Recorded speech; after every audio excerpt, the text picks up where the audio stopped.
Magandang araw mga ka-anime. Isa na namang detalyadong Tagalog breakdown, kung bakit ang Solo Leveling ay isang must-watch anime. Mula sa kwento ni Sung Jin-woo, sa world building, animation, action scenes, soundtrack, hanggang sa mga valid na kritisismo ng Season 1. Kung fan ka ng anime at power fantasy, para sa iyo ito. Sa tingin ko, must-watch na anime ito. Anime, baka narinig mo na yan dati pa, pero di mo lang pinansin.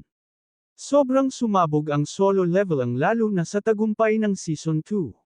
Grabe ang naging popularidad nito, nakabasag na ito ng maraming records, at ayokong magmukhang may paborito ako pagdating sa mga anime, pero nagustuhan ko na talaga ito, kahit noong Season 1 pa lang. Ako yung tipo ng taong nangangaral na tungkol dito, kahit wala pang hype. Medyo hipster pakinggan, pero oo, fan na ako nito bago pa ito sumikat. Hindi ko pa nga nababasa ang manhwa, na pinanggalingan nito, kaya hindi ako yun. Dahil talagang napakaganda ng palabas na ito. Simple lang ang premise nito. Hindi nito sinusubukang baguhin ang mundo, o mag-imbento ng bagong konsep haluto. At eksakto, dahil yun ang ginagawa ng Solo Leveling. Ang mundo nito ay isang lugar kung gamer dyan, gets nyo na agad diba? Ang mga taong may kapangyarihan ay nagiging hunters, at sila ay nirerango mula E hanggang sa S rank. Sa E rank basura tier, halos walang silbi.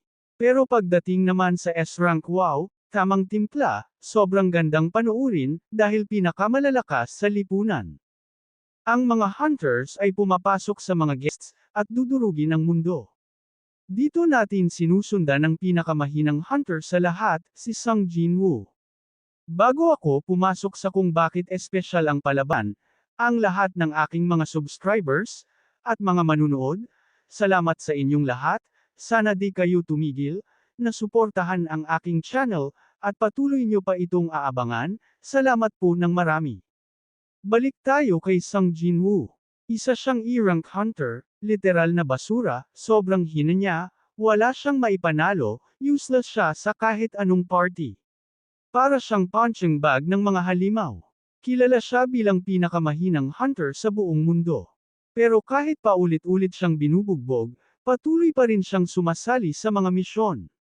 Bakit? Para kumita ng pera, at balang araw ay mailigtas ang kanyang ina, na may walang lunas na sakit. Hanggang sa isang misyon ang tuluyang pumalpak. Ang gate na inaakala nilang normal ay naging mas mapanganib. Isa-isa nang namamatay ang kanyang mga kasama. Si Jin-woo ay humarap sa kamatayan, nag-aalay ng sarili para mailigtas ang iba. Pakiramdam niya, sobrang unfair ng lahat. At sa mismong sandali bago siya mamatay, pinili siya ng system bilang player. Binibigyan siya nito ng kakayahang mag-level up, isang bagay ng animation, at ang aksyon, grabe.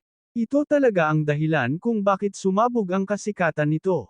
Top tier ang laban. Comparable ito sa Jujutsu Kaisen, pagdating sa kalidad ng animation. May solid din itong soundtrack, kapag ground characters lang sila. Dahil dito, mahirap silang mahalin o pakialaman.